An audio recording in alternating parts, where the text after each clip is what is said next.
G'day viewers, we are at the Good Games Spring Hill Store Championship. We're in the grand final in the first game. I'm joined by Josh. How you doing, Josh? Oh, I'm quite well, thank you. I've got Josh on the right of screen playing HB Engineering the Future. He's up against Chris's Wizard. Now, how are you feeling about this Wizard matchup with HB, Josh? Not real good. The top four, we had 3 Wizards, including my Wizard, and we had 3 ETFs. And I think every single player wanted to play the Wizard side of that matchup. It's a really tough matchup. I sure did. I think, yeah. How was your Wizard during the day? You were playing Wizard as well. I worked out later that my Wizard performed very well. I don't want to say exactly how well, because I don't want to really give any spoilers, but okay. It definitely performed better than my ETF deck. Yeah, mine as well. I think my Wizard lost only the one game when I got eliminated, but yeah, it was a beast of a deck, the Wizard that day. The 2-armed Ice Feast is real. It's something you have to look out for because it's a really strong deck at the moment. So you're throwing some remotes out. What do you got there? Well, I started with a lot of agendas in my hand. I think I mulliganed into 3 3-for-2s. So playing Wizard myself, I know that if you rush, sometimes you can get lucky and get the win before they're fully set up. So that remote with the ice is a 3-for-2. And I think the other remote is a Jackson, but I'm not positive. So I guess by leaving R&D open, you've sort of got away with that rush, but he's managed to nab an ABT for himself though. So yeah, I did bleed 1 3-for-2. I only had the 2 ice, so I had to protect HQ because it was so flooded, and turns out that's an Eve there. And then because I knew I was going to rush, I decided to set up the remote in favor of protecting R&D. Well, yeah, that's not the inject you want. That's not the inject you want. I wanted to see that. I was very happy to see him trash all those cards. But 2 data suckers in the bin. I think data sucker early is such a big thing for Wizard, and he's got to be heartbroken to see them both go in the bin so early. I think every game I won with Wizard, I drew data sucker in the first probably 3 or 4 turns. So it's definitely powerful to have it. It turns on all your parasites. It makes it a lot easier to break with Faust as well. It's just really good, especially because if you do what I did and leave a central open, you can run it a couple of times and prime it really quickly. Yeah, exactly. I mean, the Corp has to worry about their centrals. They can't even set up a remote, which is terrible for HB because then they can't set up any econ, and they're way behind. But yeah, so feeling good with no data suckers. That's what puts the pressure on so much with this Wizard matchup as well, is normally that Naked Eve install would be a really strong play, but it only costs Wizard 2 credits to get rid of it. So I'm not getting anywhere near the economic benefit that I want to from my opponent trashing that card. You have to protect everything, and you have to be able to res everything as well. Yeah, exactly. HB's advantage is its econ, and then Wizard is the one who really can take that advantage off you. I've seen in our meta at the moment, I think this is the same everywhere, we're seeing a lot of red. And the other one we're seeing a lot of is noise. But I think that Wizard is the stronger matchup at the moment, just because you can break those remotes so easily. You can get rid of Ashes, Caprice, you name it, you can kill it. So Chris with the pancake combo on the board now. It's fairly early, which is decent. Yeah, he got it out really quickly. I'm not feeling the pressure just yet because I know that I have 6 points ready to rock, so I'm just trying to rush out my 3-for-2s, and it doesn't feel like he's going to be able to get into my remote anytime soon. So even though he's drawing, I'm feeling pretty okay at this point in the game. Yeah, we saw 1 Faust go in the bin, so he'll probably need to find that one pretty soon, or he's in trouble. Now, Chris's list was a little bit different. You and I were both running pretty much the word-for-word 2-armed Ice Feast deck. Chris has got some Siphons in this deck, and I'm not sure how many Fausts he's running, so it's a bit trickier for me. I don't know exactly how many he's got. Yeah, that's a good point. Normally expect 2, but who knows? I haven't seen the list myself. Face planning an Architect, this is good. This will let you... Yes, this is my favorite thing with ETF. I love it when they hit an Architect and let me fire it. Get a free credit, get 2 free installs. It's just money in the bank. So Eve's going in onto, is that a Breaker Bay grid, I'm assuming? Yes, so I pulled a Breaker Bay out of R&D and then put Eve on top of it. I know he can trash it, but even with Wizard credits, it's going to cost him 4 credits to get rid of it all and a click. So it felt like a reasonable thing to do. I didn't have much else to do with that Architect Fire.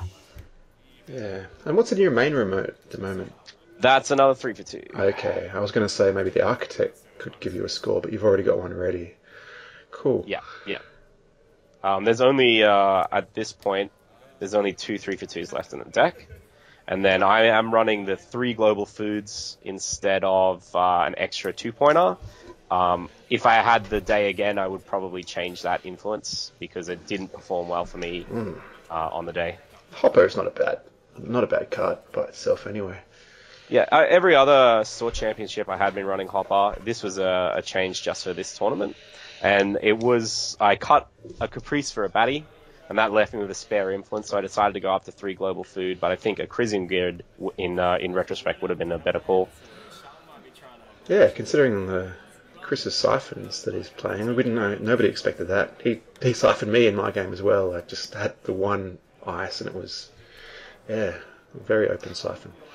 Yeah, and he's already got 2 same old things on the board too, so Siphon is live. As soon as he gets his Faust out, he's going to be able to start taking money off me. So, Deja Vu, is he going for his Faust at this point? I think that is, yes, what he goes for, is grabs the Faust. And now the game is live, because now it's going to be very difficult for me to keep him out. I think there's a Turing on that remote, which is why I'm so confident in stalling, and I think that's an Ash going on top of it as well. Seems good. Seems like you get up to 6. Unless David. We'll find out. Yes, so that's why right here he trashes a David, and I was secretly jumping for joy when I saw that hit the bin, because I know most of these lists only run 2. Yeah. So at most there's probably 1 more, which means he's not getting through my Turing this turn. Turing says get out, and looks safe. Yes, but I will have to go to 3 credits on the next turn to score. So it's going to be a rough ride from there. I'm going to have to work really hard to get my econ back on track.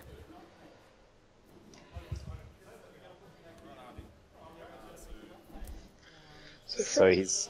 Sorry, go ahead. From here, Chris needs to create some other kind of pressure, I guess. Maybe get a medium going, or try to just turn the game back around a bit somehow. And there goes my Batty. So I think he makes the right decision here running through Architect. It's 3 cards. It seems like a lot, but he needs to put some pressure on me. Yeah, it's tough though for a single access. Yeah, but I mean, he got a Batty off the top, and that Batty probably would have sealed the game for me if I'd had that. It would have been pretty easy for me to draw into and then score the final agenda. For sure. I do run 2 archive memories, mostly for the noise matchup, but it's also good for recurring your upgrades. So I'm probably going to look to get an archive and get that Batty into my remote. Batty over Caprice? Depends on the matchup. I think in this matchup it's better because you can trash a Faust or a David and then they can't get through at all. Your Turing. Yeah, good point. But I mean, normally I would prefer Caprice because she's just a big red stop sign saying go no further. She's a good card for sure. Especially in this situation, I only need to score 1 more agenda. So it's not like I need to keep him out over multiple turns. I just need 1 turn to score an agenda. So Batty's probably better in that situation. And here's the rig HB hates. Faust David. Yes, this is a day ruiner, if I've ever seen one. And you combine this with some cutlery, and pretty soon you've got no money and no ice. I mean, the Red Coat's Architect is supposed to tax, and they're still getting them for free no matter what. It's really hard. Yeah, and that's shutting off your ashes as well. You can't really out-trace them when they're spending less money than you are just to make a run. Chris digging away. Probably trying to get his siphon play going. Yeah, I'd say he's looking for a siphon. I'm right in the sweet spot. 5 credits, around that area. Even if I res a piece of ice, he's going to probably stick the siphon or get me to 0. And he's got access to my remote now as well with that David live. And I think this is a pretty good decision here.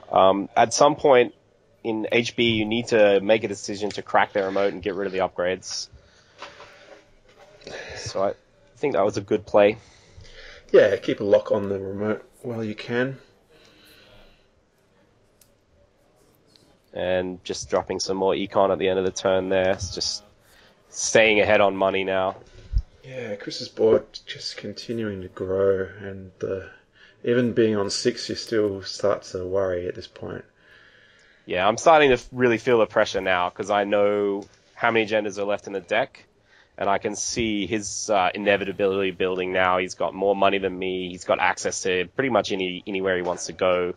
So I need to put the pedal to the metal and try to score my last agenda before he gets an R&D lock on me.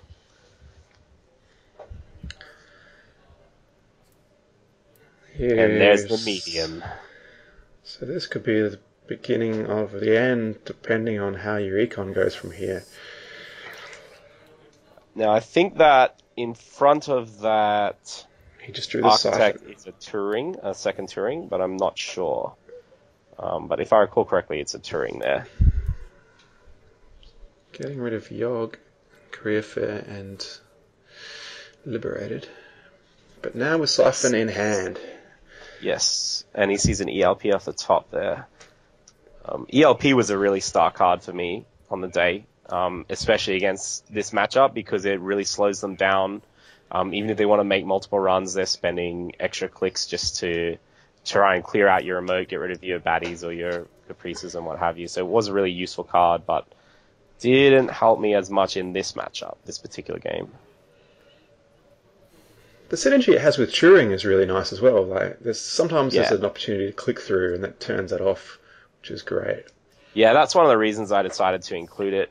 The main reason I did include it was that I had played a few games against decks running Hacktivist Meeting, and I found that was a really tough card for ETF to deal with. So just put the single ELP in there so that I can clear that if someone does play it.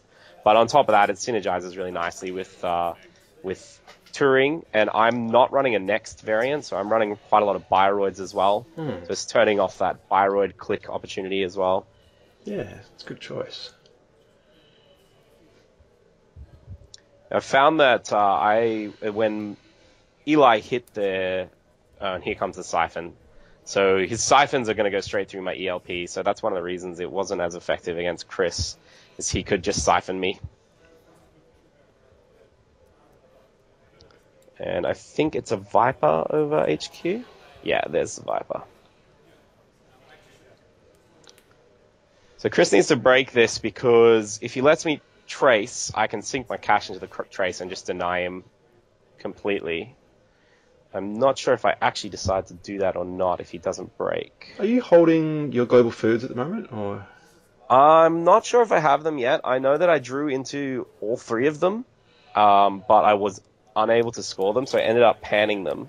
And we'll see that later in the game, but I'm not sure how many are in hand at this particular point in time.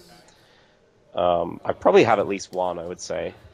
I was thinking maybe that's part of the reason you might not want to give him the access. You'd rather just give him a few credits. I have done that in the past, allowed myself to be siphoned rather than encourage an access. Don't think it was a big issue with Chris, though. Chris was doing a really good job of keeping me on 0, so even if I was on 1 or 2 credits, he would usually still stick the siphon. Chris would love to see his Mimic right now. That would just make those medium runs so much more effective. Absolutely, or at least a data sucker, just so it's not 3 cards. 3 is just a bit rough. That's, I still run 2 architects, even with it costing an influence, it's a really valuable card. But here comes another siphon. Oh, no, that's the levy, so he's going to put all his cards back in. Now, I'm watching this really closely because, as I said before, it's a Turing on R&D, and I know he's running a Yogg. So I don't want to res my Turing until after I see that Yogg enter his heap. But it's a problem because he has a medium live, so I have to be really careful. Haven't seen any parasites from Chris. Yes, I'm not too sure if he's actually running any. Parasite's usually a must if you don't have the Yogg. Maybe the influence from Siphon, he couldn't afford the full... Considering he has a Yogg as well, and at least 2 Siphons, and a Levy, that's quite a lot of influence spent already. So I don't know, if he does have Parasites, there wouldn't be more than 1 or 2, I'd say. So the Yogg being necessary if he doesn't have the Parasites. Absolutely. He definitely doesn't have Clone Chip. His deck is running Deja Vu instead. Probably a pretty good call because he can use that to recur his Siphons as well. So overall, probably more utility from Deja Vu. Sure, yeah. And I'm putting another Viper over HQ. I just want to slow him down, slow those Siphons down, and give myself a res option too if he does come in with another Siphon. Viper's really improved lately against all these Faust decks. It's a great value piece of ice. It is a really nice piece of ice. It substitutes for Eli in this deck. Same cost, same strength, same number of subroutines. The only problem is Nexus Kate eats Viper alive, but there's not too much Nexus Kate in our meta, so it hasn't been a problem so far. There's a Cyberdex. Clearing your medium counter. And Adonis getting trashed. Yep, and I'm happy for him to hit the Cyberdex. Not so glad about the Adonis. I'm really hurting for cash at the moment. And then Adonis in my touring remote would be really good, because he would either have to spend a David counter to get rid of it, or I would get to keep the cash. Those David counters are so precious in this matchup. Yeah, I mean, it's tempting to splash E3. I've played against a Wizard deck online that was running E3, and it makes the David go a lot further. But you lose, quite a lot of influence there. And I think it's Career Fairs you're cutting if you want to put those in. So Career Fair is a super valuable card. Yeah, I mean, it's usually using it to break wraparound or touring, so it's usually 1 anyway. Yeah, I mean, E3 is doing nothing against touring. It's doing nothing against any single subroutine ice. Although I do run a couple of Vikrams just because it taxes David. Yeah, so here's your Jackson, and you're going to unload those global foods now. Yeah, so at this point, there are confirmed 3 global foods in the bin. I threw all 3 of them because I didn't expect to be able to score them. And I'm trying to draw for a 3 for 2. So there's 4 3 for 2s been scored. There's 3 global foods in the bin. So there's just 2 more agendas in R&D. So 2 Vitruvius. So whoever finds them gets the chance of the win, really. Yes, it's basically a race to the Vitruvius at this point. But even if I can draw into it, I still have a job finding a way to score it. I don't run Biotic. A couple of the others have been running Biotic, but I haven't found room for it in my deck. Yeah, it's probably that ELP spot. It's performing a similar job in a lot of ways, I guess. Yeah, definitely. Trying to get me that last score one way or the other. Biotic might be a little more utility against this matchup, but ELP was really useful against some other decks on the day. It stays live for a very long time too. Yeah, the second siphon, or third siphon, I think this is. So he is paying through the end the run routines. And lets me fire a trace, I think. Oh no, he's broken through, so he siphons 6 off me. And now I'm on 0, so this is a bad spot for me to be in, knowing that I need to draw agendas out of R&D, and he has a medium on the board. He has free access whenever he wants. I have a real uphill battle.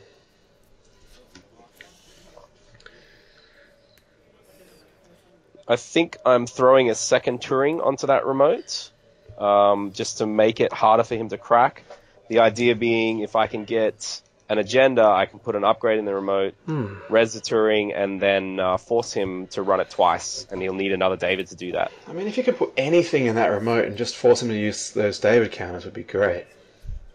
Yeah, that's the problem with the Wizard, though, is he's trashing everything off the top. Yeah. So anything he sees that's trashable or stealable, it's going to go over to his table. Yeah. And he's got the Mimic now as well, so this is really starting to look grim for me. Jackson hitting the bin, and I know that I can't recur that because I have to get my global foods back with the current live Jackson, so I'm going to have to either archive for it or just accept that it's gone.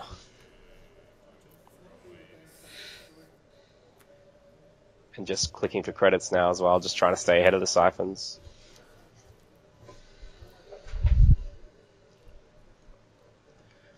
So Chris now, he'd have to like his chances just persisting with medium, I guess. Yep, I think if I'm on Chris's side of the table right now, I'm just going to money up and keep hitting R&D until I find what I'm looking for. I don't have that much deck left, so even if there aren't agendas in there, he's going to start running me out of cards pretty quickly.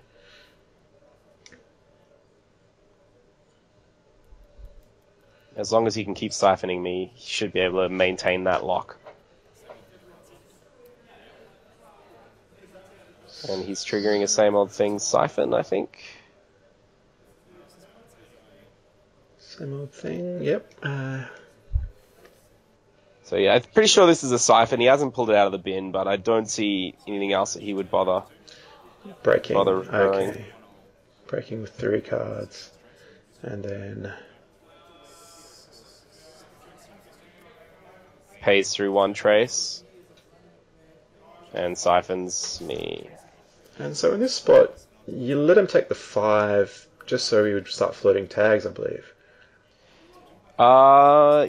Yeah, no, this is a different siphon. So okay. I think I sunk my cash into that trace there. I think he let the click trace fire because it was... okay. Yeah, that's what it looks like, sorry. And I sunk all my credits in there. Okay. So you're back to 0. Yes, I spent a lot of time on 0 in this game. And another same old thing on the table, so you can still hit me with at least 1 more siphon. And just clicking for credits again. I think at this point, all or most of my econ assets are in the bin. Now, do you regret putting that Turing over there on the remote, sitting there unrest, when you could have had it on your hand? Is that... I wouldn't say I regret it. I got to 6 off of that. Yeah.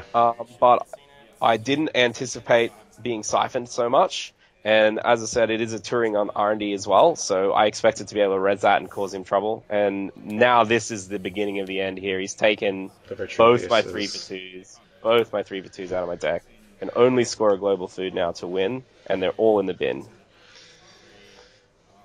And he's killing an Ash off of R&D as well.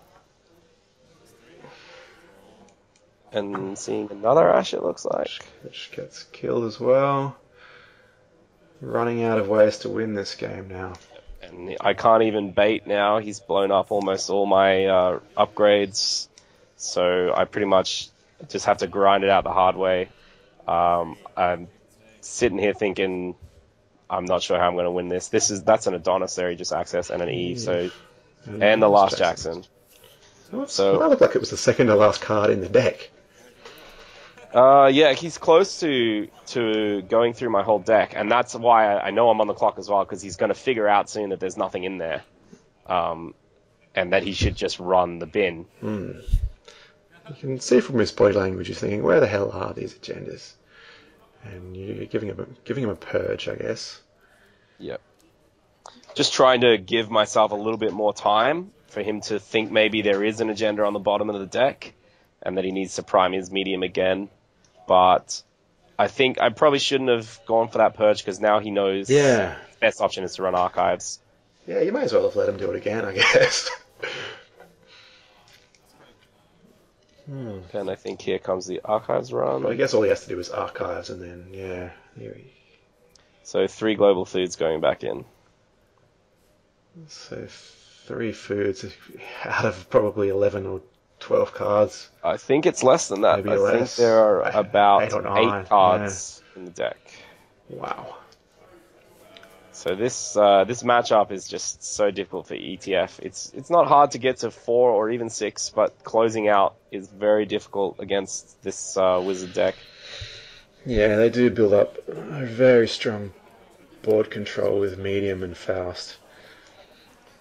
Now, I had thought about running Blue Sun instead for this matchup, but I think that against all the other decks that were there, Blue Sun would have been worse, and I didn't want to run a deck just for one matchup, so I decided to stick with the ETF.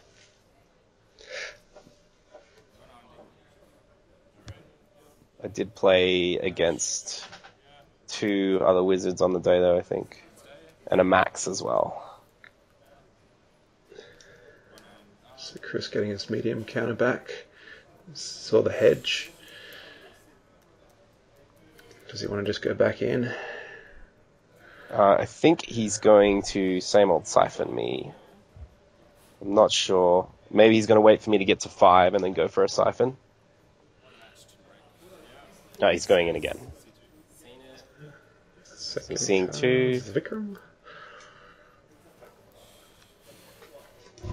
And I'm just scrambling for options now. Just trying to figure out how I can shut down. I'm trying to get enough money to res my Turing over R&D. Also, just try to find a way to get to the agendas before he does. So taking 2 credits and hedging, that's what I really want to see. So up to 9 suddenly. So now I can res the Turing even after a siphon.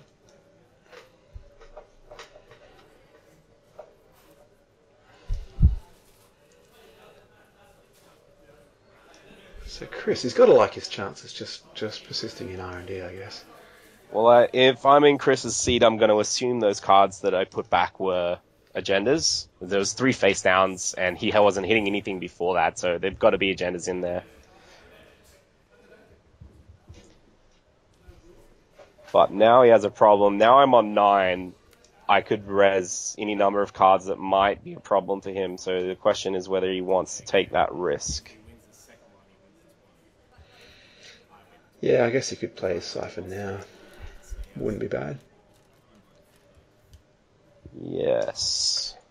So let's see what he decides to do. He hasn't got that many cards in hand, which is causing him trouble as well. I think if he had more cards, he'd probably just run R&D. But he's gone Here gamble and then into R&D. Hits the Turing, and there's no way through that at the moment. And no Parasite. He can't David it. It's not Strength 5. And no Yong on the table either, so... changes his mind about what he's going to do. 2 clicks left. But I'm sitting on 5, so I think, yep, he's leaning towards the siphon, and here comes the siphon. And this here is where I thought I had made probably the best play I made all day. But we're going to see how it turns out. So he's going to have to let me fire a trace because he doesn't have enough cards to break. And I'm going to opt to let him siphon me so that he can take 2 tags. And my thought process here is, if I let him siphon me and he takes 2 tags, I'll take 2 credits on my next turn and trash his chronotype, and he can't get into R&D anymore. So that's what I'm going to do after a lot of thinking.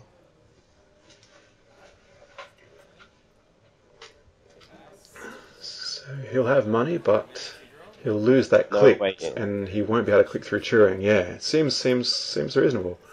And I need a way to get to my agendas before he does. So this seems like the best play I can make. And then I can just slowly grind back the money I need to win.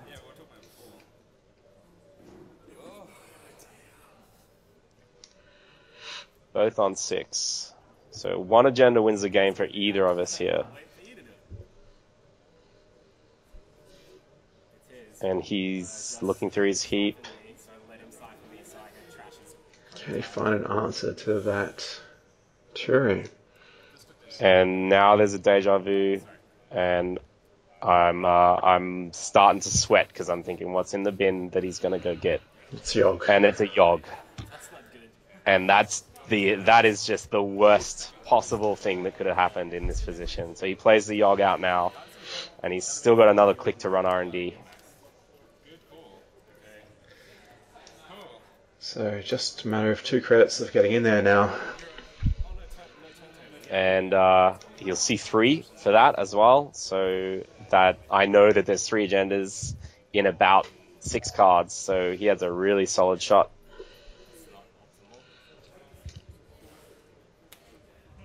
So he's just thinking whether he wants to do it. He's trashing Faust to make room for the Yogg.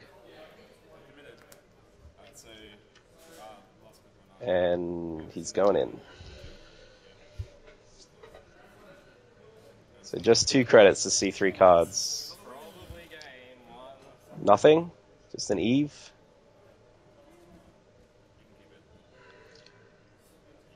Second card, an Adonis, and I'm thinking maybe I'm going to make it out here. He trashes the Adonis. Last card, Global Food. So well done to Chris. He came through the lower bracket, so... Yeah, so I'm in the winning position, so he has to beat me twice, but now he's evened it up, and that was really well played by him. Very, very close game. Really enjoyable to play. Yeah, good stuff to watch, and we'll be back with the second half.